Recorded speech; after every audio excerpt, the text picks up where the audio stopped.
Welcome, everybody. I am so excited for today.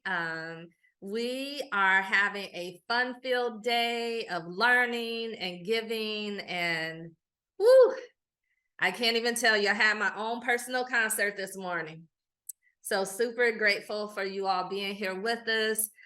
Today is the time that we are celebrating not just what we are doing in the future, but also taking a look at what we've accomplished so far. And I'm so happy to say that we have some beautiful faces from previous interns on the call and CBL students, and we are just super grateful. So I'm Velshonna Luckey. I'm the Director of Engagement for the Self-Healing Communities of Greater Michiana. This is our current team, and we just want to say thank you. Thank you for joining us today. And this is a perpetual thank you throughout the entire day. And so again, just so happy that you've joined us, especially this wonderful early in the morning. I know there's people logging on from all over the world, different times, and we're so happy to see you. Today is such a big day because not only is it our Zoom-a-thon, and for those who don't know, I kind of came up with that idea in prayer and old school telethons. Look it up if you don't know about it. And just so excited for how it's all come together and the supports that we have had in developing this. But also today is the launch of our podcast. And you can find it on Spotify and a bunch of other platforms. Karina, if you want to shout them out. But our name is The Self-Healing Collective. And also you can join us at 5:35. You don't have to look for it. We will be playing it this afternoon. Please join us. We are so excited about that. Yes, I will probably say the word excited 1,000 million times today. And also, this is our schedule. We have so much goodness happening, and this is seriously intentional. The flow of it, the way we roll out the information, the topics, they are meant to build upon the next thing. And so again, take a look. When you go to that QR code, it'll take you to our Give Growth page. And that's where you'll also find the link to this Zoom meeting. You can share with your friends all throughout the day. We will have a couple of times that there is a break. Whenever you see that it's more than 5 minutes, our team is actually going to log off so we can get a drink of water, jump around, do something. And so if you log in and it says that the host isn't here, it's just because we've actually stepped away at that time. All of this will be recorded. We will not be sharing the slide deck from today's events. You will have to see it in recording. But when we do other presentations, we do often share our slide deck. This is our mission, and it gives me such joy every time I read it. And so I'm going to read it out loud for you. The Self-Healing Communities of Greater Michiana mission is to nurture personal and community well-being through the neuroscience of human resilience and the celebration of our collective strengths. I am just so grateful to all of the humans who continue to move through life and don't give up. And every time I meet someone, I'm always being intentional to give thanks, even if it's silently, for their presence in my life. So again, Self-Healing Communities celebration is a critical piece that we want to intentionally encourage people to take time to do. And special thanks to Notre Dame Neuroscience and Behavior major, Beacon Community Impact. Without their funding from day one, giving us that grant so that we can get to this point, we would not be here. So again, huge shout out to Beacon Community Impact, and most of all to every CBL student and intern. And I feel a little tear coming on, so I got my tissue. Thank you, thank you, thank you. If you have contributed to this, family members, just know we thank you. And we always take out the time to think about your contribution. We would not be here without you. And so, again, we just want to say thank you. And hopefully, you'll see some of your work show up in the upcoming slides. I am going to take out the time to play this video. Dr. Nancy Michael bought me this book when I was working at the Robinson Community Learning Center. And it was such, it was like saying all the words in which I was living, but had never heard the words, but believed in it.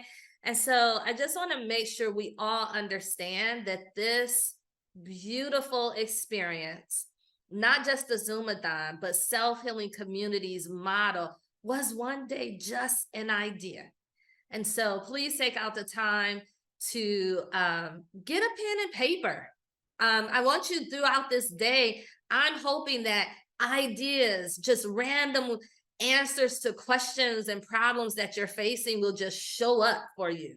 So again, you're living the manifestation, you're being part of a manifestation of an idea. And so enjoy this book reading. What Do You Do with an Idea by Kobe Yamada, and it's illustrated by May Bessam. One day, I had an idea. Where did it come from? Why is it here? I wondered. What do you do with an idea?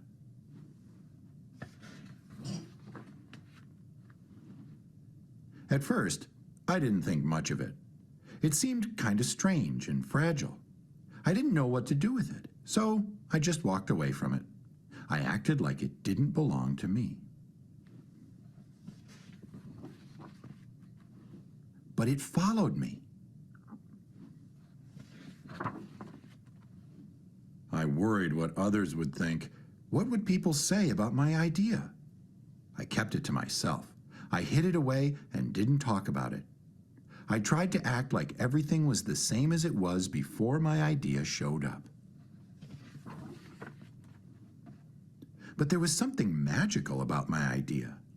I had to admit, I felt better and happier when it was around. It wanted food. It wanted to play. Actually, it wanted a lot of attention.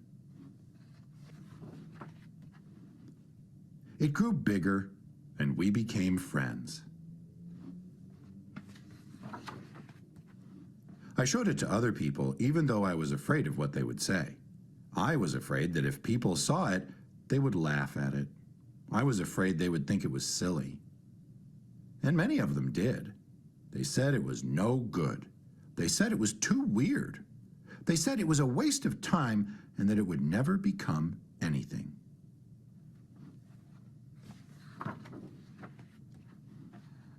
And at first, I believed them. I actually thought about giving up on my idea. I almost listened to them.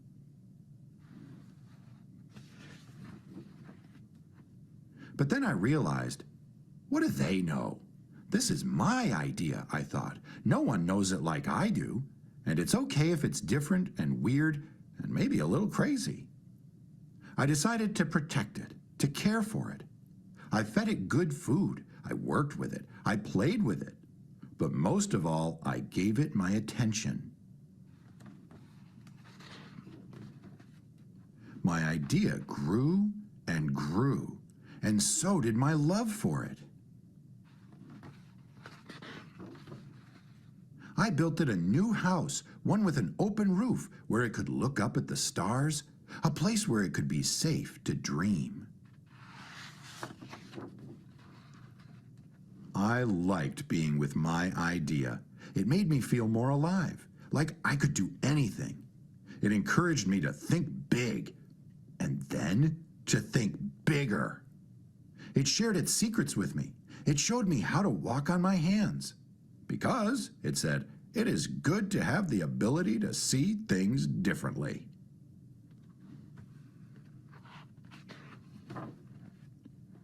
I couldn't imagine my life without it. Then one day, something amazing happened. My idea changed right before my very eyes. It spread its wings, took flight, and burst into the sky.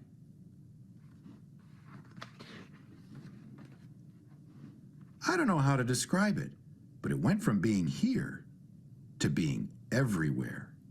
It wasn't just a part of me anymore. It was now a part of everything.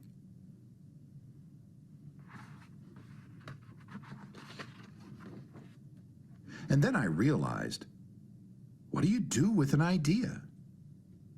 You change the world.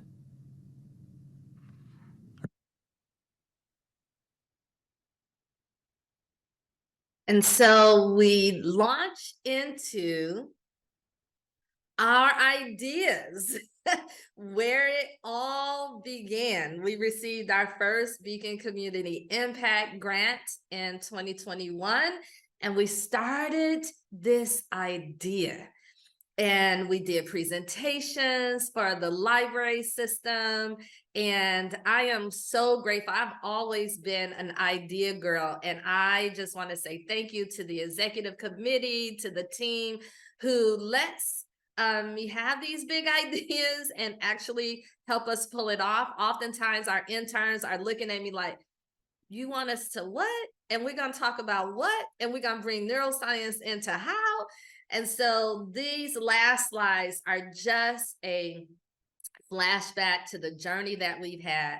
So thank you for looking and listening. We call these particular documents the Karina documents. It was the first time that we physically had something in our hands, and you'll meet Karina in the next session. And they set the standard and the stage for everything that we did to come.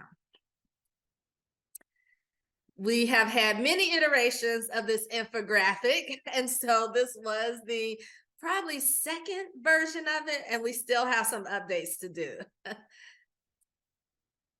Our book launch, our first children's book, No Snow Day for the Brain. We are so grateful to the authors and the illustrators. We have an accompanying coloring book. I love to color. And if you are a colorer too, please join our handcrafts workshop at the end of the day. Again, February 2022, we had our kickoff, and you see Dr. Michael spitting her wonderful knowledge on neuroscience. Kate in Asia did this presentation on protective factors and relationships.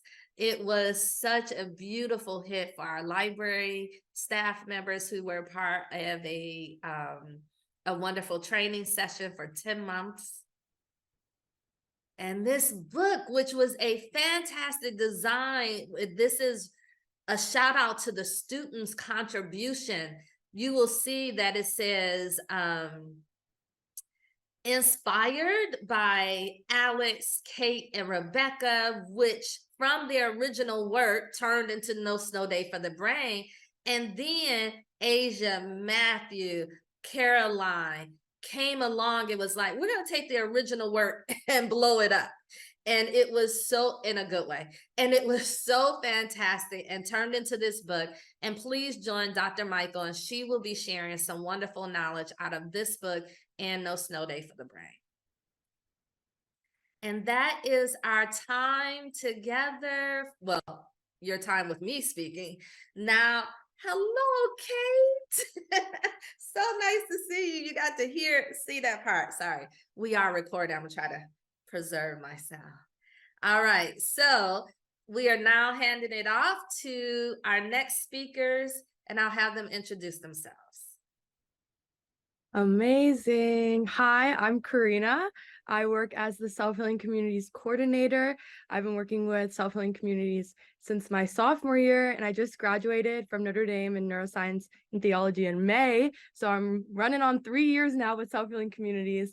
And like Velshonna said, I am just so excited to be here. We've been planning for this for a bit now, and it's been so much fun. And yeah, it feels like Velshonna said it last night, it feels like Christmas Day, and it does feel like Christmas Day. And so I'm so happy to be here with you guys.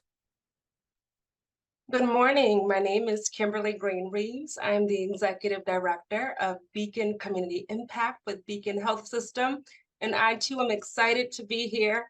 It is such an honor and a blessing to have self-healing communities here in the Michiana area. I have the privilege of being a part of the executive committee as well. And yes, as they've said, this is Christmas morning, and so I hope that we bless you today throughout the day as we continue to offer gifts. So I'll turn it back over to Karina. Awesome. I'm going to share my screen. So bear with me for a second.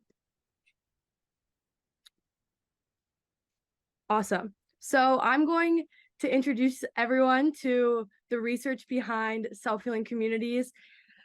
Some people are pioneers in work, and some people build off of those pioneers in the work. And we are grateful that we don't have to be the pioneers in the self-healing community work, that our model is based off of decades of deep research and deep improvements that have been seen. And so we are rooted in this model called self-healing communities that came out of Washington State. It was developed back in 1996. And Washington State at that time was kind of going through it. There was a lot of natural disasters. There was high unemployment rates. And so they were seeing a lot of negative health and social problems that they were facing. And so in order to respond to these problems, they shifted away from just investing in direct services to investing in the people and investing in bringing people together, building on people's strengths and the things that they can contribute to. And from that, they saw tremendous improvements in their health and social outcomes. And so it was really this model of investing in collaborative strengths and investing in bringing people together. And their work was really rooted in the fields of neuroscience, epigenetics, adverse childhood experiences, and resilience. And what was also amazing from their research was that they saw huge financial benefits from it. So there's a lot of every dollar that they invested into this, they saw $35 coming back to them. So it was also just a great investment in their money. So why not have some of that for our area too, right? That was the question that we were getting asked. And as Velshonna mentioned, Beacon began to get into this work because we felt the need to. We felt that it was the right timing for us. It was showing up on our community health needs assessment. And ultimately, when we would come and invite Dr. Anda and Laura Porter to come and teach us more about adverse childhood experiences, we kept asking ourselves, what next? What can we do? And we were reminded of this article commissioned by Robert Wood Johnson Foundation, where Laura and Dr. Anda and Dr. Martin, they were able to put some of their strategies in this article. And so she came and she did a visit with us here. We were at a university campus, and we were able to just have dialogue and great conversation about the what ifs. And it's out of the what ifs, Dr. Michael and Velshonna continue to have conversations with us and ultimately decided to launch into self-healing communities of Michiana. And it wouldn't have been possible without utilizing this framework, if you will, to show us that it is certainly possible. One of the things that we were able to really lean into was that it needed to be something that we came up with. She was very adamant in making sure that we understood that we could not just take what was in the article and apply it to our work, but that we had to do something that looked at the collective strengths and expertise and skill sets in our area and continue to create programming and build a movement that would then lead us to lasting impact. And so with that, we do have a short video that we want to share with you where it speaks about the complexities of neighborhoods, but how self-healing communities can be that answer. Let's start by saying, as we work on reducing trauma and adversity in the population, we're working on really complex issues. We're working on the experience that people have had from their history of their families, the historical trauma, the intergenerational adversity. We're working on sensitive developmental periods where experience has a really profound effect on human development. And we're also working with the concept of accumulation. And for a lot of people, that concept is challenging. We also live in a society where in the majority culture, the very same people that experience the most adversity during childhood tend to be the same people who experience the most adversity during adulthood. And we think of this as the progressive nature of adversity. It's not necessary, but there is a tendency in society for that to happen. And of course, we're talking about huge costs, and we have variation in the prevalence of developmental adversity in the population. Communities have vary, some have more, some have less prevalence of childhood adversity. And that map is not a poverty map. Adverse childhood experience and other similar developmental adversities know no bounds in terms of ethnicity, socioeconomic boundaries. They are common in all environments.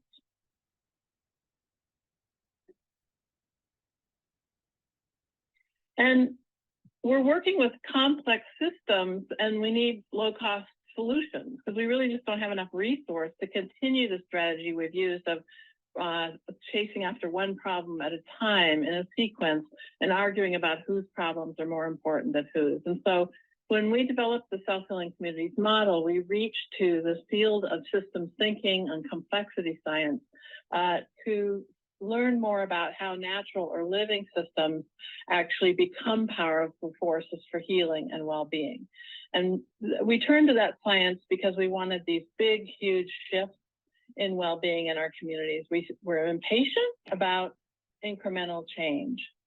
And we see in complex systems, the driver of those kinds of healing processes is feedback. And here's a really simple idea of feedback. Adversity, as we all know, leads to biologic adaptation. And that adaptation, we go into the world adapted to the experiences we've had in childhood, and then society responds to us. And society's response can either make matters worse, which is the most typical pattern we see in America today, or society's response could make things better, could reduce adversity as the life course progresses and as generations turn to generations and on and on and on. So we're going to use feedback in order to have a powerful impact on the rates of adversity in the population. Every community is perfectly designed to produce the outcomes, the results that they're producing now. Every community has patterns, and a part of our job as leaders is to notice what those patterns are. I've worked with communities where the pattern was, we're going to win a grant, we're going to then fail expectations, and the grant funder will pull our money. And that pattern goes on and on and on, and funders know that about the community. I've worked in other communities where the pattern is we're going to make committees, we're going to make subcommittees, we'll make subcommittees of the subcommittees. And when that doesn't work, we'll start over making committees. So watch in your community about what are the patterns and begin to think about how you can interrupt those patterns. Everyone is co-creating, co-participating in the patterns. And so the way we interrupt is to think about the values that we're illuminating, the principles we're using, the way we think about the issues and problems, and the structures we create in order to address them. And we'll talk a little more about that. But the good news is that communities are really powerful. Gregory Cajete says that the community is a living spiritual entity supported by every responsible adult.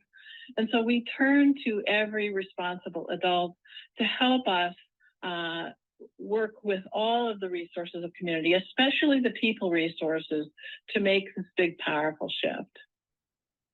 So the self-healing communities model, it really is about building the capacity of community. We're about investing in the people that have the most at stake, but also investing in the people with the most power to actually prevent high ACE scores in the next generation. And those are the parenting adults, regardless of their age, if they are currently parenting, they are the people that hold the power to shift the trajectory of health for the next generations, and to create the kind of stable, nurturing environment that we want for all children. And so we're going to invest in them to contribute to their core gifts, to help them to experience belonging in the community, and to help them understand their own aspirations, their own dreams about what they want for the next generation. We're taking a public health approach to solving these complex and interrelated problems. And we're doing that by changing people's connections and their shared responsibility and the collective impact of their efforts. So we just wanted to give a big thank you to Laura Porter, who shared her brilliance with the world and shared her brilliance with us so that she can pave the way for us to do the work that we do. So we just want to say thank you to her. And thank you all. We're going to have sessions running all day, and these are just a few of the ones that we think that you might enjoy if you liked this one.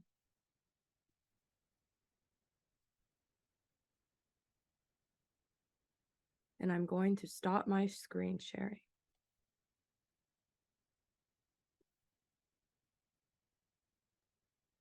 And now we have our next speaker. How did we get here? Our next speakers, Kimberly and Nancy. So you've just heard from me. I am going to turn it over to my dear friend Nancy. But before I do want to remind you that this is a fundraiser.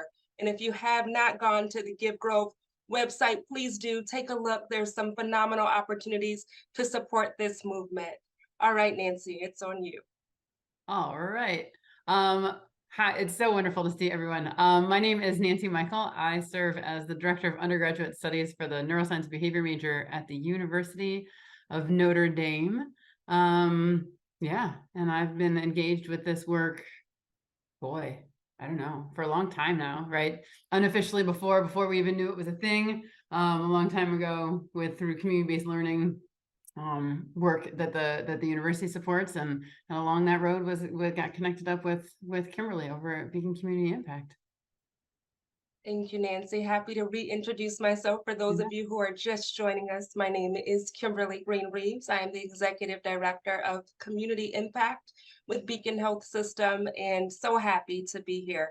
So Nancy, how did you get started? Why self-healing communities? How did we get here? Yeah, great question. I mean, there was no plan in place, right? Like when I moved to South Bend in December of 2014, January 2015. Was hired to support a new neuroscience behavior major at the University of Notre Dame. Didn't know anybody in the community, nothing. So shortly after, got connected up with Velshonna. She was at the Robinson Community Learning Center at that point in time, and it was really, I mean, right, like we just got to geek out on brain stuff, right?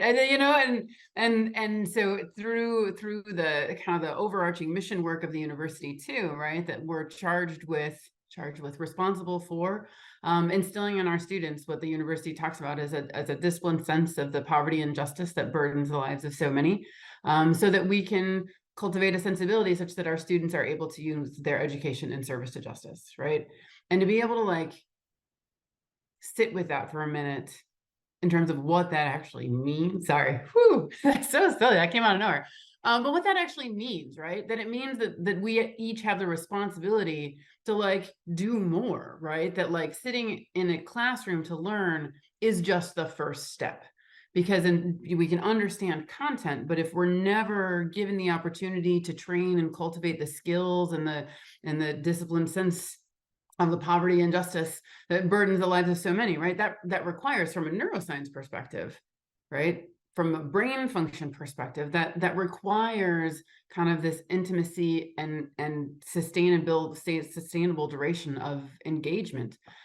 So long story about that, but that, right, so that was kind of the first step in thinking about, okay, how do we think differently about educational structures? And I think around that same time, Kimberly, the community health needs assessment at Beacon was, right, so that's kind of how we connected. You want to share a little bit about that? Yeah, absolutely, absolutely. A side note, geek out they do, right? Did you just see like Nancy do a little dance and Velshonna, wiggled over there? That is what they do. But the important thing about this that I really want to stress is to that needs assessment behind data are people, right? It's a human, and so they geek out, and rightfully so that we can get passionate and emotional about this work. So back to the needs assessment. So yes, Beacon does a needs assessment every 3 years. And it just so happened I started with the organization, the healthcare system, in 2012 with my first needs assessment. And we decided to ask ACEs questions. There's a questionnaire that asks about trauma and if you've been impacted by trauma. And it could be physical abuse, neglect, etc. And we were very taken aback by some of the data that we received, and it wasn't enough for us just to have this information and to come up with some of the same programs that we've always come up with. We began to do a little bit of research and remembered the study that Dr. Anda did. And at that time, our executive director flew to California to meet with him and have a discussion with him about the things that was happening at Kaiser Permanente, which is it's a health, a medical center there in California, where he's able to take his ACEs, study principles and apply them to the work and better wellness for the patients there. And so she said, why not bring some of that back here? And he says, well, I have ACE interface, and it just starts with building awareness, just getting people to understand that ACEs exist and that it's real, and that for the healthcare system, when we talk about trauma, it's not just the acute trauma. It's not the bad car accident or the fall, or the gunshot wound that someone may unfortunately experience, but it's all the other traumas that you can't see, that doesn't always meet the eye, but that people experience, right? There are many forms of trauma that we often forget about. And so it allowed us to have conversations in our community and bring our community partners along this journey with us that says, that asks the question, would you mind going on this journey with us? Would you mind learning a little bit more about ACEs and the impact that it is having right now in our community? And unfortunately, around that same time, there was a family, a young boy who was attending classes at school, and his teacher noticed bruising. And unfortunately, but fortunately, she did everything right.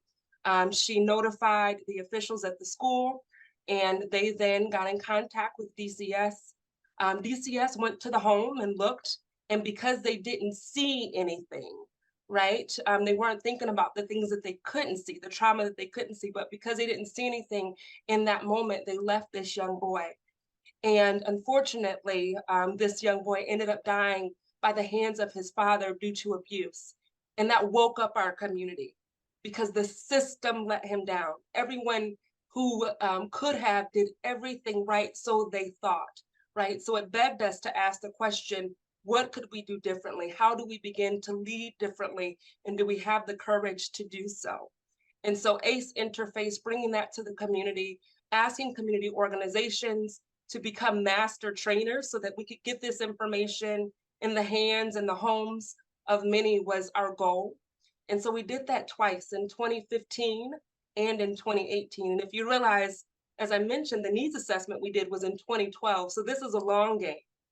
We've been doing this work for a long time, and we continue to make progress. But that is how we began in bringing on those organizations to continue this work and to continue to offer information led into self-healing communities. Because again, it's not enough just to become aware about trauma and understand that it exists, but it's what are we going to do about it? And self-healing communities gives us those tools and resources to be more effective and efficient with our resources, leveraging the expertise that everyone has in our community. And so that is what Beacon did. And so Nancy, can you share some more about how highlighting trauma-informed within organizations has been beneficial, and how we've been able to do that through the lens of self-healing community? and how that shifting, I should say, the culture. Yeah, yeah, and I think before I do that, okay, there were a number of times, right, when you're talking about, right, that the we do all that we are supposed to do and everything that we're trained to do, and so often we still miss, right, that like the net isn't tight enough to catch what we can't see, right? And even kind of disciplinary language. It was funny when we first started in conversation, I know back in 2015, maybe. It reminds me of, I'll stay on track. I'm really good at tangents. But in 2015, it reminds me of something that happened in college too. But in 2015, right, in talking about trauma from a neuroscience perspective, right, that's always what it, right? I think about brain development. I think about these things called species expectant experiences. So if you're around a little bit later, we'll talk a little bit more about those things. And I think about trauma from a human and a neurobiological and like a physiological level, right? It's like here are these expectations of the person, and then that distance, right? If we're missing that mark, if there's a, right, the distance between the expectation and the experience kind of induces this vulnerability in the system that can become cardiovascular disease, that can be a physical trauma. But it was really interesting, right? So my education, my personal experience completely biased everything about the way that my brain works and the way that I listen, so that when people talk about trauma, that's automatically like the mindset and the thinking and the processes that I gear up. Working with a health system for the first time in 2015, it never occurred to me that there would be a whole health system mobilized to deal with acute trauma of car accident, right? That this whole world where I was trained and this whole world where I lived didn't even enter into healthcare settings and thinking in terms of treatment and stuff. And so that was just a really incredible, like really eye-opening kind of like long conversation about how healthcare settings generally, right? And again, we're doing everything that we're trained to do. And you said long conversations, years, Yeah. like years to shift that frame of mind. Yeah. Right? Yes. Yep. Okay, go ahead. Yeah, no, absolutely. I mean, anytime, right? Jump right in. Years, and still very much in process, because ultimately, from a kind of a collective impact and community capacity building perspective, that this change happens kind of like one interaction at a time, right? That I remember, Velshonna, when you were at the Robinson Center, right? That we changed family trees one family at a time, right? Like that this type of work, and that's why it becomes so long game, right? It's because we can, if we change policy without an understanding of the data that informs this choice, then you can make a whole lot of people mad, right? Really, really fast, right? And so a big part of the work that we've been doing is trying to communicate very transparently about, right? Most people have excellent intentions. And so when I got invited in 2015 to help support the ACE interface, Dory Lawrence was with Beacon at the time. I was new to Notre Dame, and I remember calling Beacon Community Impact. I emailed somebody at Beacon Community Impact, and I was like, "Hey, I'm new at Notre Dame, and I do this brain stuff. And maybe you guys would want to do some brain stuff with me," right? Like totally random, right? Margot Demont, I think, is who I reached out to initially. Oh my gosh. And then she connected me up with Dory. Lots of conversations. I think I met you in the hallway once around the time. And so when ACE Interface arrived in the community, that's how I kind of got looped into doing the neuroscience training, right? That in this train the trainer model, Anda and Porter would come out to do the master training, and then those master trainings, that was like a 2 full day training, so that those master trainers then could, again, from a collective impact capacity, train others to run the presentations, right? So I was asked to participate in those kind of training the trainers level to really kind of deeper dive into the neuroscience of why ACEs become Right. a thing, right? Yeah, and I think even with that too, Nancy, you would agree that as the trainings began to happen, what we were learning was that we had to adjust our messaging to meet people where they were, right? Depending on the audience that we Yeah. were in front of, right? We had to just kind of level set with them. And so to your point, depending on the profession that they were in, or depending on how they were, just their interest or their passion or where they were just at, right? We even talk about biases, right? And I think that's where you came in and you were key, because you could shift and make this real, like in layman terms, make sense to anybody, right? And we just got excited about it. And you just saw this, you saw the excitement, pick up around it. I don't know if you have something more that you want to just share about your experience having to navigate, different perspectives and, again, professionals in this space. Yeah, I mean, it's been a ride for sure, and I think you're right. I think one of the joys of it, one of the joys, like the exciting challenges of why like the work never gets boring or whatever, is trying to figure out, and it's back to the self-healing communities model, back to the things that Laura Porter was talking about in terms of just like understanding collective strengths. Part of that also too is having an awareness of being willing enough to listen to the people that you're talking with, to figure out like what is important here, what is their experience, what is relevant, right? And so in terms of like pivoting a conversation around ACEs, you got to make it matter, right? Yeah. If it doesn't matter, if it's not relevant to the educational system, if it's not relevant to city policy, if it's not relevant, right, if it's not relevant to the healthcare system and insurance, then who cares ultimately? Absolutely. So that's been a lot of fun too. And right. And I think that the story that I told, right, the languaging stuff, like the word trauma in my world means one thing, the word trauma in the healthcare system means something totally different. Absolutely. Right. They're so interconnected. And so how do you the exciting part is how do you figure out those conversations that need to be had to bridge that gap, right? Yeah. Like people fall through the cracks because everybody's doing what they're supposed to, and we're just not, there's the net's not tight enough weave, right? And by through those conversations, we can just tighten up the weave. Right. Yeah. And I one of my aha moments was, here we are, big beacon, if you will, the health system. We're going to come in and we're going to meet with these families that we had identified had experienced trauma through some assessments that we did, controlled assessments, and they had agreed to be a part of our program, and we're going to get in front of them and we're going to help them. We're going to save them.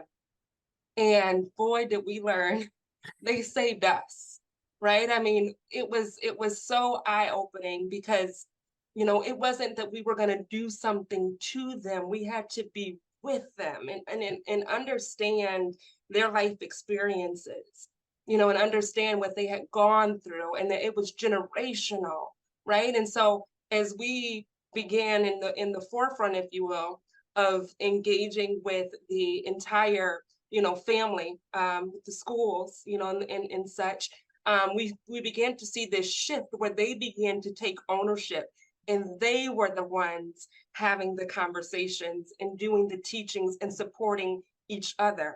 And that was so phenomenal. And we learned so much, years ago, that it just changed our culture within how we do business now in the community, how we show up in the community. And so I think, that's important too. We talk about getting in front of professionals, or individuals at different community-based organizations, but we also are in front of community members, the moms and dads, the brothers and sisters, the girlfriends, the boyfriends, all of it.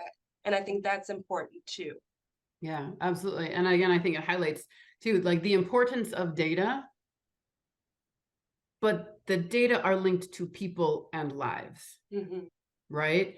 And so I think so often in so many realms of training, we are taught to become disconnected from, right? We need to be able to look at that data with a critical lens and be able to look at the data for what the data are and be able to, right? Sure, absolutely. But those pieces of data, or that data set, especially in a community or healthcare educational system, comes from individual people with very unique stories and very compelling lives and gifts and strengths. And I think a lot of kind of the cultural history in the academy is like, we're going to get some data and we're going to develop these methods and we're going to then take these methods and put them in the community. And so often, again, best of intentions, but it doesn't work very often because every single human nervous system has developed in a different context, right?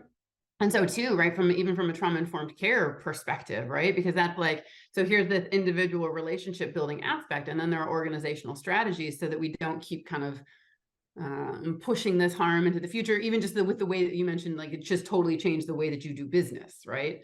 And so one of those lenses in terms of like, okay, so how do we systemically change the way that we do business is this for these trauma-informed care practices. And so that's been also just an interesting, so that has been another piece of it, right? So the eighth interface work has been able to reach individuals and community members. And then the trauma-informed care lens is an organizational lens through which we can have parallel conversations about like, okay, so how do we do business, right? How's that working at BCI? Right. It's pretty good.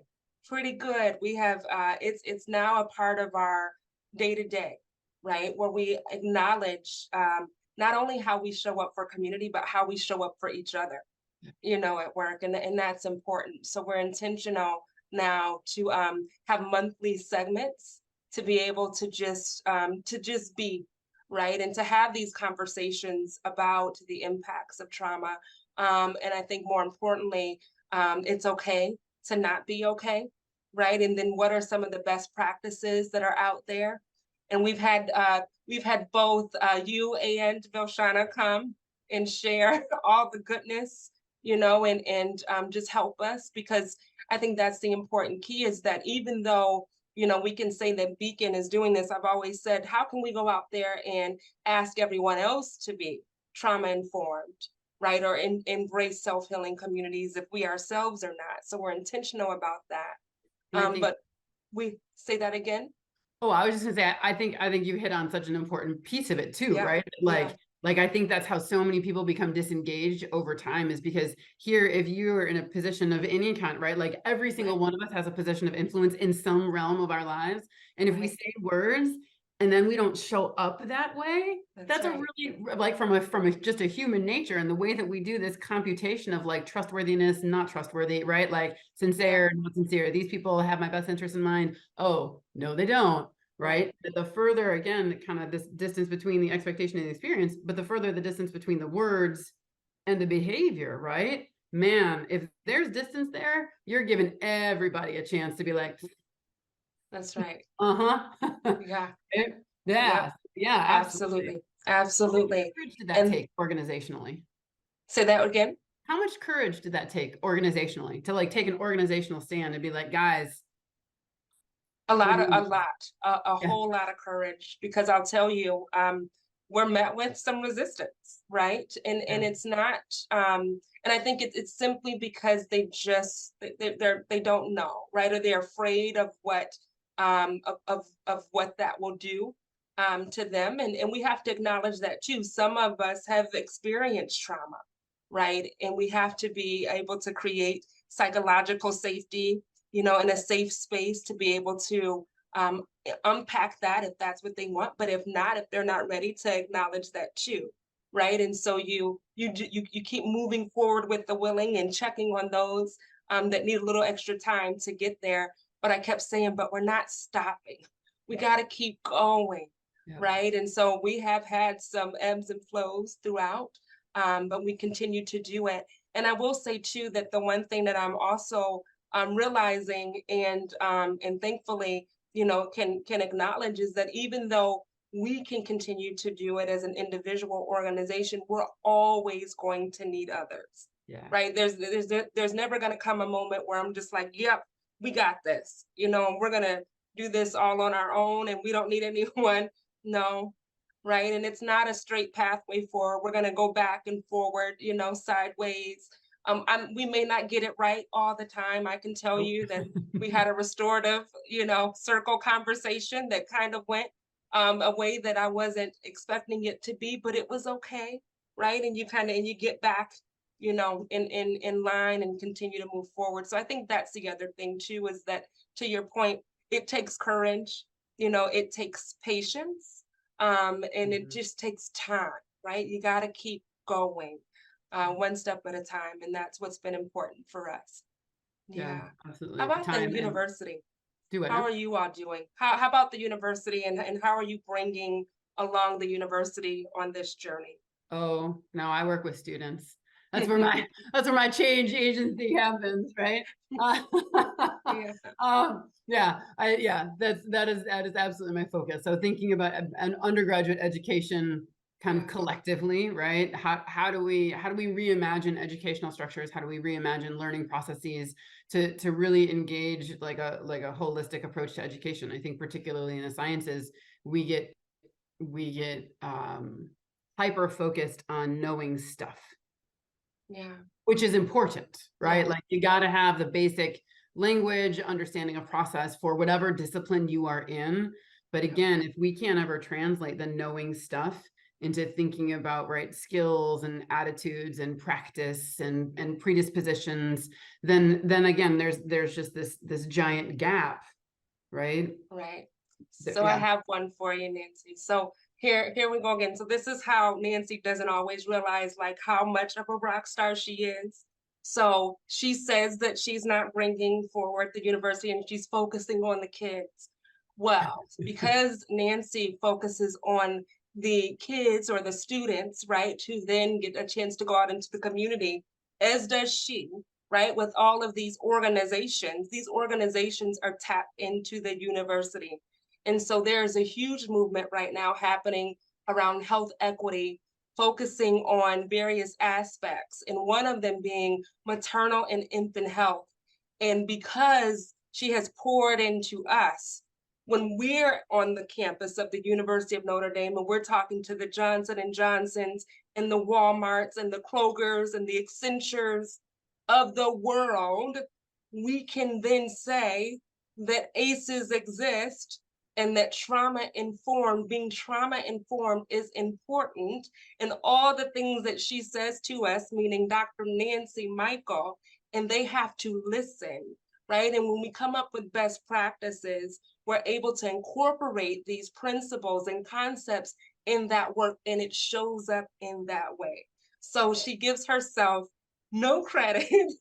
We'll do that for you. We got you. I got you. Right? Right, Velshonna? We got her. Right? And it is truly impactful.